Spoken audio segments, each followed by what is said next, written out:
Масово струпване на хора с надежда за по-евтини стоки при откриването на поредния хипермаркет в София. Наложи се да се осигурява засилено полицейско присъствие. Репортаж на Кристина Владимирова.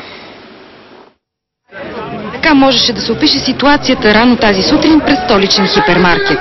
Моля всички да се изтеглят назад, всички ще влязат, не се притеснявайте, всички просто отстрели хората не могат да дишат.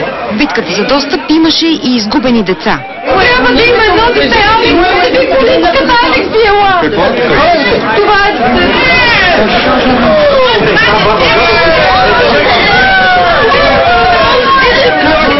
Тези, които успяха да влязат, бързо се ориентираха към щандовете с промоции. Може ли само малко да оправим бананите? Освен за евтини стоки, някои имаха и друга причина да дойдат рано сутринта тук. Що дойдохте днес? Защото е така.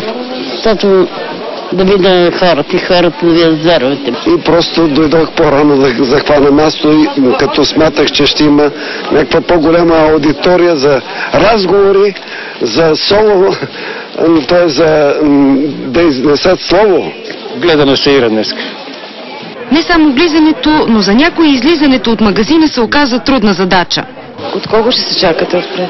От 7 без 15. Ама дядото остана с количката, бехме първи, остана навънка и чака, не може да влезе. Ето аз съм напазарила и не мога да го изнеса, защото няма как.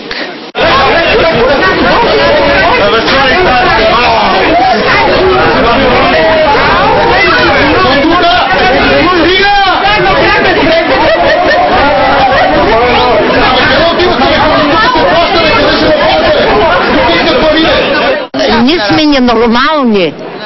Управниците ни са ненормални, че създават такива положения. Няма ред.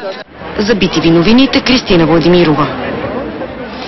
От общината съобщиха, че заради струпването на много хора, кметът Йорданка Фандъкова е поискала засилено полицейско присъствие около магазина.